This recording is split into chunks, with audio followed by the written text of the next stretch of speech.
or maybe not just a black thing. It could be a Hispanic, the minority thing. A lot of us, we don't talk about, what goes on in the house stays in the house. Mm-hmm. So I think when you get older, a lot of times those emotions are suppressed, and you don't know how to get help, or you don't know how to, communicate like, this is what I'm feeling, because you've been taught black boys don't supposed to cry, or, oh, you being a pussy. You get what I'm saying? Yeah. So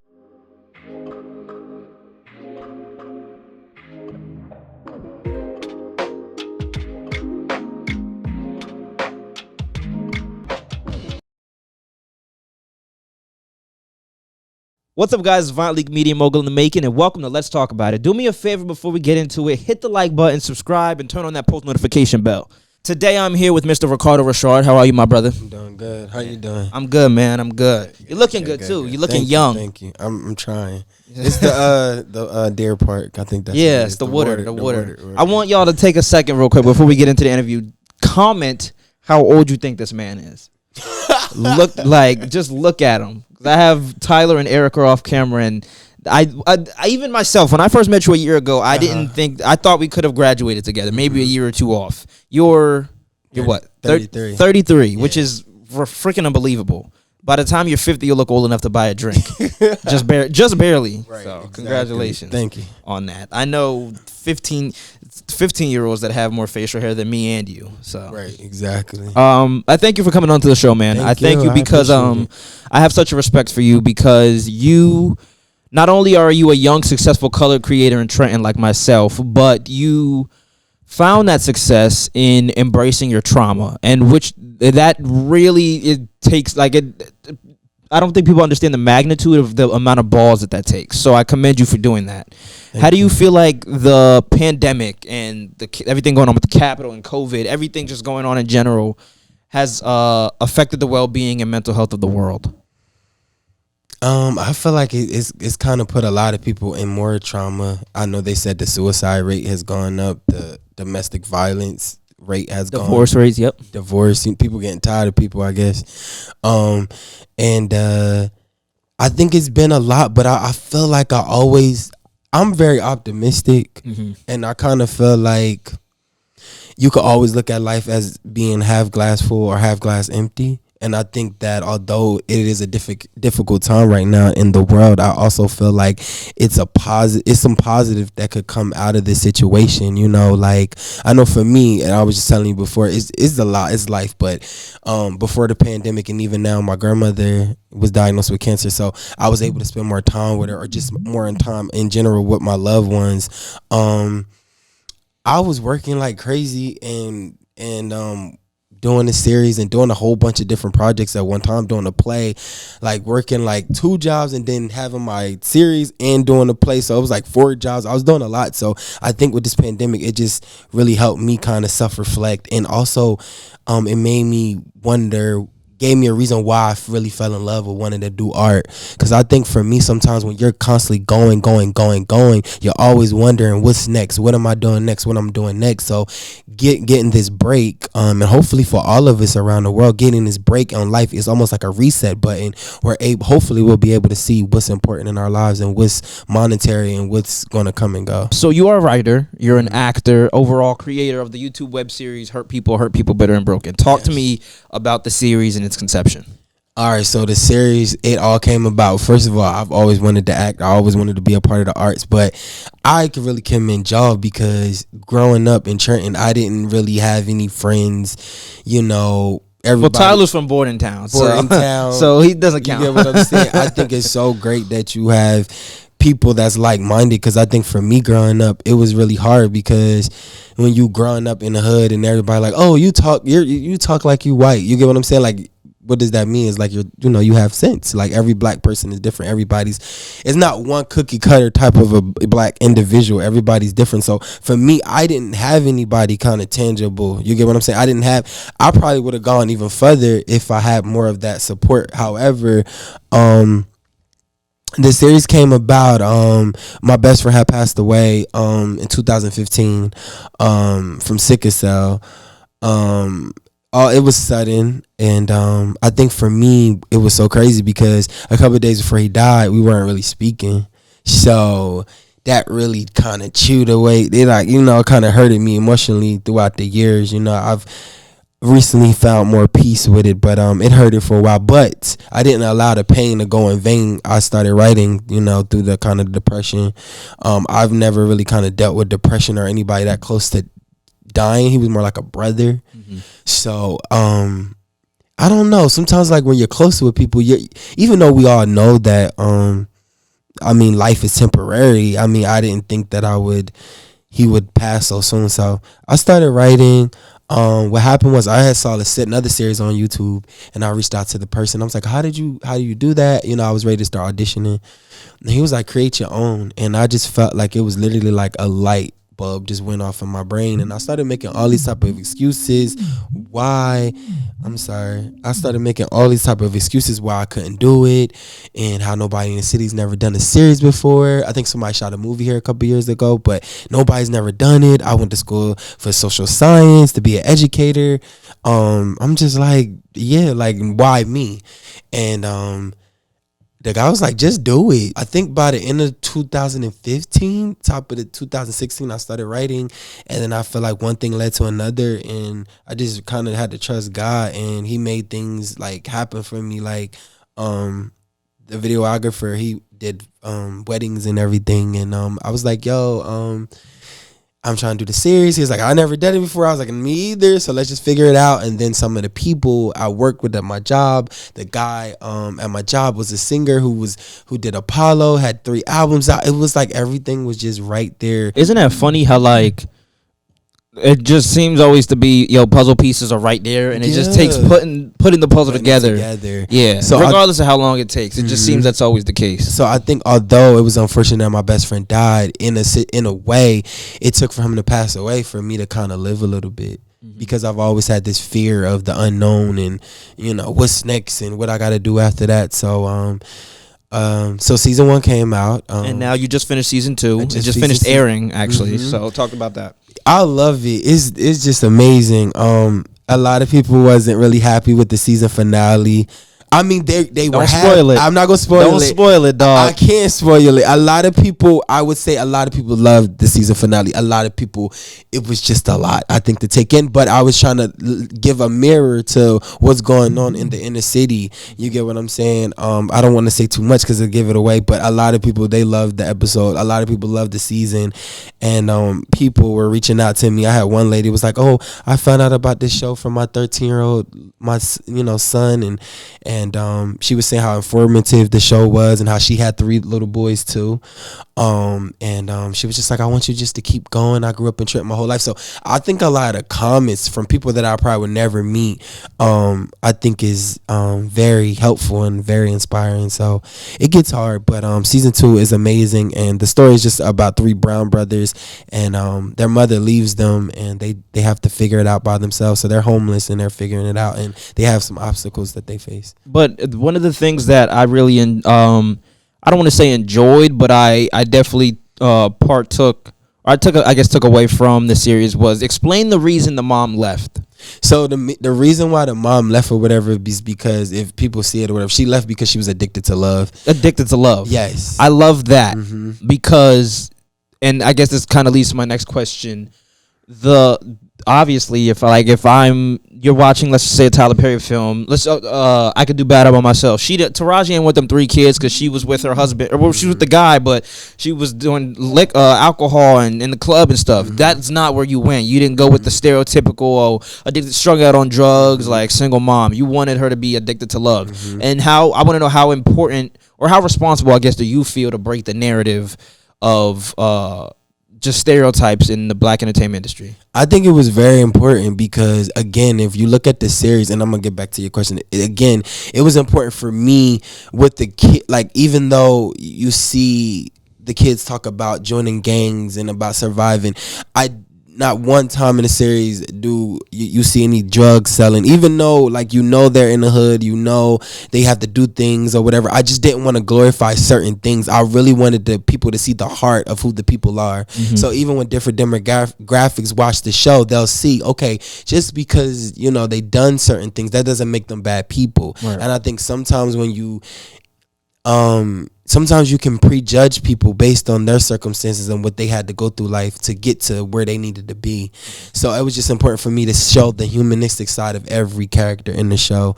And as far as with the narrative, I wanted to change it because a lot of times people feel inadequate. Some people do feel like love can be a drug. Love can be, well, not the right kind of love, but love could be very toxic. You get what I mean? And even if it's not, it could still be a drug. I understand. Yeah, it can definitely. But it's not portrayed as much. Yeah. Yes, it's just like love can be like it's, and you in love with the wrong person, you could wind up doing some things that you never thought you would. And some people give up on their dreams, they give up on their life, and for her, she gave up on her kids because she wanted that love so bad that she was willing to compromise her children for the love she felt like she never had. Right. No spoilers. Please go check out the whole season, the whole series, but check out the season finale. I thoroughly enjoyed it. You've seen it. I didn't know you saw it, so that's great. Man, come on now. I told you I'm always a fan. The show has been on billboards and newspapers all throughout Trenton. By the way, the video of, I don't know what I was doing, but I remember I was at the radio station and I watched the video of you like with the billboard. Yeah. This man, and the reaction was just, it wasn't even like OD. Like, he had a billboard in Trenton, and he was like, the glory to God, just like shouting. But your show is on a billboard. Let's like the white baby being the cover of Huggies Pampers. Like, I understand that, but a black man, and that doesn't happen specifically for black people, but especially in Trenton. Definitely a blessing. And when it happened, and I was just like, wow, I can't believe it. Like, I was when you see how I was acting, it was really just natural. Like, yeah, you were like, nobody could take this away from me because that doesn't happen. Exactly. For me, it was important for me to also, for people that look like me, for the young cast that was a part of the show, it was important for them to see, like, it don't matter that we come from Trenton. Like, listen, I created nothing out of something. And something out of nothing. Out of something out of nothing. Thank you. And you guys can too. Whatever that looks like, you could change your narrative. You get what I'm saying? Like, I've grew up, my brothers and my cousins, been in and out of jail. You get what I'm saying? And it was just always important for me to just do something different, and I'm just so grateful. And like I said, nobody will be able to take it from me, and I'm just so glad that I didn't let the pain go in vain. You get what I'm saying? I'm glad I did something with it, and I just wasn't out here wilding and doing things that wasn't gonna promote change in my life and the people around me. And one more thing, what I realize is my life is not just my own life. And it was so important for me to do this series, even though I was afraid, that when I did what I had to do, it was certain people that was connected to me. So if I didn't do what I was going to do for the series, other people wouldn't have been able to tell the stories that they're telling. And other people that are going to watch the series, whether I meet them or not, they're going to be inspired. Somebody's going to see the show, maybe a little boy from Trenton, or maybe a little boy from, I don't know, New York or Atlanta, and is going to see it and going to be like, yo, I could do that. Like, you get what I'm saying? These people look like me. They're telling my story, and even though they're black characters, it's universal. As a universal message. People go through things with their mother. People go through things with maybe a father not being there. Like, so it's not a black issue. It's a universal issue. So, yeah. Yeah. And I want to know what you think specifically is it about your series that captivates the audience that it has. I think, like you said, the trauma. Yeah. And just embracing that. Because it's just, like I said, it's just something rare. I think for me, I'm going to be honest, writing the show is really is emotional. It's a lot because it's talking about things that a lot of people don't want to talk about, or a lot of black families. I recently had talked to my mother, and we sat down at the table, after my cousin passed away. I said, let me understand who you are. Like, I think a lot of times we as now that we're, you're a young adult becoming an adult, if you ever had issues with your parents, sometimes when you're a kid, you only see them as your parents, and you only you don't look at them as being human beings. You get what I'm saying? I think when you get older and you now living in a world where you're, being responsible and you're taking care of yourself, you're able to look back and be like, oh, okay, I understand why my mom did this, or maybe back then as a kid I didn't understand. But I think it's healing when you're able to really go back And I'm sorry, when you're able to go back and talk to your parents, because so when I had this conversation with my mom, I was able to be like, wow, we've been through a lot of the same stuff, and it allowed me to forgive a lot of things that I had personally went through. Yeah. I made the joke that you look super young. Mm-hmm. You told me you're 33. You went to college, right? Mm-hmm. You went to a couple different colleges. Where did you go? I went to Mercer, right? Mercer County Community College. I went to William P. for a little bit. William Patterson or William Penn? William Patterson. Okay. I went to William Patterson for a little bit, and then I eventually wound up getting my bachelor's from Thomas Edison, yes. And then I went to TCNJ, yeah. You've been all over. I've been all over, man. Why? I was determined to get that degree. I think at the time I had got my associates, and then during that time I was young, in my early 20s, and going through life, trying to figure out where I'm going to live, and just, trying to figure it out. What do I want to do? So I felt like I went to when I went to William Patterson, I was just like figuring it out. And then I wound up stop going to school. I was like, I'm gonna just take a year off and just work. And then that's when I wasn't fulfilled, and I was like, yo, I really want to go back and get my degree. A lot of people in my family didn't do it, and it was just important for me to have it. So I went back, I got my degree, and then after that, degree in what? I got my degree in social science. Yeah, you said that. Okay. And then I was going for my master's. I stopped. I'm like halfway. I could still go back for teaching. So you wanted to get your master's for teaching, but you got your bachelor's because you wanted to be a therapist, right? Yeah, I did. How? Like, why? I've always, clearly you see I'm talking. You know what I'm saying? So I've always wanted to help. I always feel like in the black community we don't talk about, or maybe not just a black thing. It could be a Hispanic minority thing. A lot of us, we don't talk about, what goes on in the house stays in the house. So I think when you get older, a lot of times those emotions are suppressed, and you don't know how to get help, or you don't know how to, communicate like, this is what I'm feeling, because you've been taught black boys don't supposed to cry, or, oh, you being a pussy. You get what I'm saying? Yeah. So you kind of taught all this stuff while you're younger, and I think I advocate counseling. If you watch the series, I definitely put that stuff in there, because sometimes you have to unlearn a lot of things that you've been taught. You get what I mean? So I love that you say that, because that is something I feel like the world, society just doesn't know. It is harder to unlearn something than it is to learn it. Yeah. There's a book, if I'm not mistaken, by Humble the Poet called Unlearn. I believe that's what it is. I bet you it's probably not even by Humble the Poet, but I believe it's called Unlearn. And it's one of the craziest things to do, is to unlearn something, because you've just been so taught. And I guess in this world where like racism and just these things are rooted in children from the minute they're born, and political views and stuff, like it's hard to unlearn how to do these things, because it's all I've ever been taught. Yeah, the book is called Unlearn, 101 Simple Truths for a Better Life by Humble the Poet. Not a sponsor, could be though. I think it's a great book. You go check it out.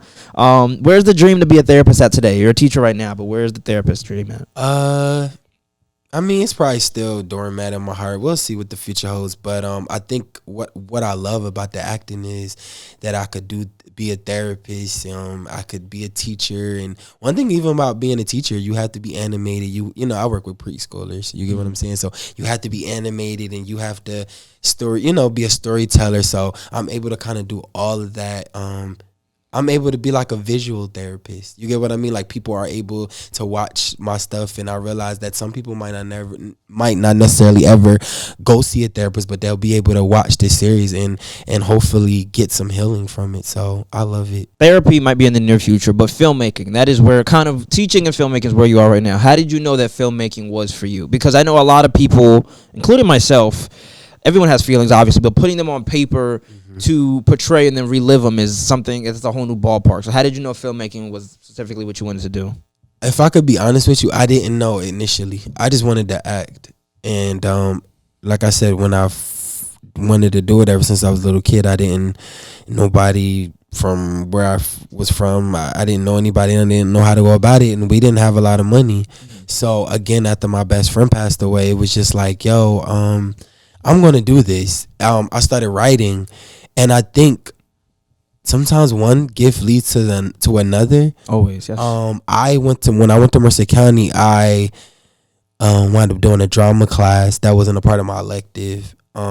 it was like a free elective, and then when I went there, the lady was like, "Oh, I want everybody to write a scene." And I remember her giving us this assignment for a while, and I wrote it before I went to class, and everybody in the class loved it, and I'm like, and then I had wound up meeting a friend that I knew since middle school when I was in the choir, and she was like, "I'm going to be this, and I'm going to be an actress, and I'm going to do this, and I'm going to do that." She really inspired me to write, and I had wrote a play. I never did anything with it. It's called Misery Loves Company. It's just sitting in my Yahoo account, so we'll see what happens with that in the future.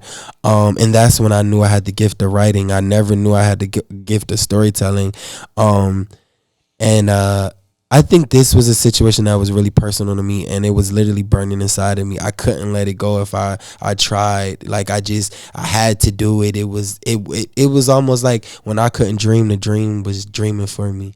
You get what I mean? And it's a bar. It's a bar.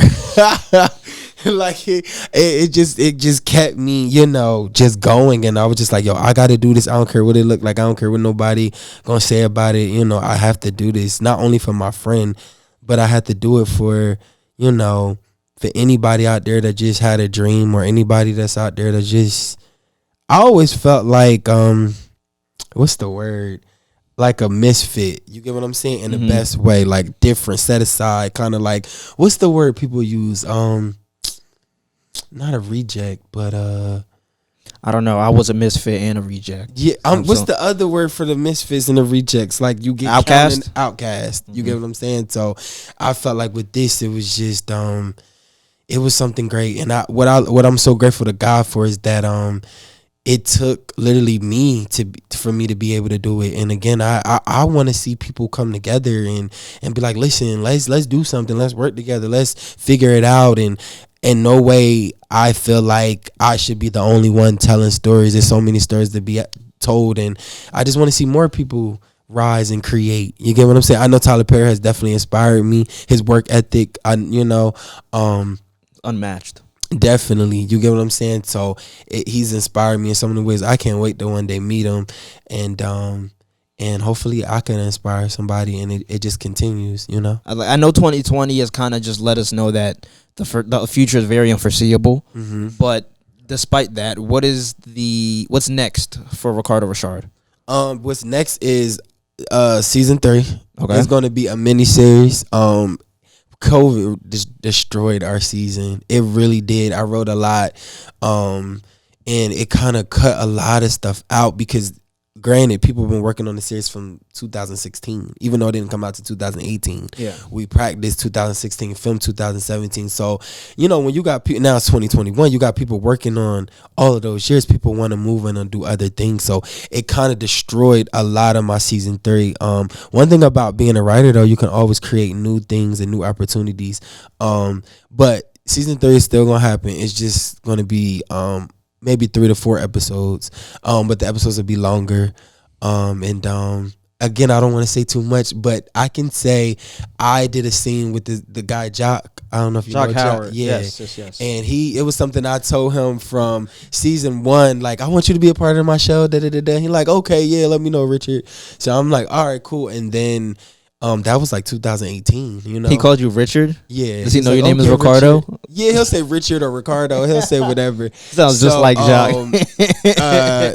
I reached out and I remember telling him about it. He was like, yeah. And we just, for years, and eventually we did it. We shot it this summer. When I tell you, it was like one of the most powerful scenes because I won't say too much, but it was about a young, it's somewhat reminiscent of the scene kind of with Will Smith and his father. So it was real emotional. It was one of the first scenes where I almost cried. Like, that's how powerful the scene was. And Jock did amazing. Jock, like, yo, this is my first time acting. And when I tell you, he made me feel so comfortable, and the acting was just so good. And I've never been in a scene where I'm literally about to cry. Like, I don't know, maybe it was something I connect with just young black men not having a father. You get what I mean? But yeah, it almost brought me to tears. It was a powerful scene. I can't wait to work on it with the editor and see what it looks like. But shout out to Jock. You feel me? Man, Jock, I worked with Jock for like a year. I've never seen that man act, but I'm looking forward to it. I need to see that. Next time I need to be there on set when it happens. Real quick, you keep talking about the powerfulness that you have to be able to write scenes and portray that, but you also just have a profound love for acting. Which one do you feel like your heart is more? Where does your heart lie, in front and behind the camera? That's a good question. I can say honestly, at first it was acting. I still love acting, but I've had in season 3 you see me, but I'm a little bit more behind. Season 2 and 3 I spent a little more time away from the camera. Season 1 through 3 I'm a main character, but season 1 I was kind of a main character with the character Bashir, which is played by Rasan. Shout out to Rasan. His birthday was just yesterday. But season 2 and 3, I took 2 weeks ago. Comes down to 2 weeks. So 2 weeks ago. 2 weeks ago, yeah. So 2 and 3, I took more of a backseat, and I just started realizing, like, wow, I like bossing people around. I like directing. So it feels good. It right? felt really good. Like, it was something inside of me that I was fulfilling. But it was just great. So I love them equally, but I would be okay with if I couldn't, I would be okay with writing and directing, and yeah, I probably would say it's kind of equal, but I think I love writing and directing and doing it behind the scenes a little bit more. That's good, man. Yeah. Tell the people at home or wherever you're watching. You could be at work, on the toilet, where they could go follow you, and then where they could watch Her People. You can find us on YouTube. It's Bitter and Broken web series. Check out season 1 and 2. You can also check us out on the CTF TV network. Follow us on Facebook, Hurt People, Bitter and Broken web series.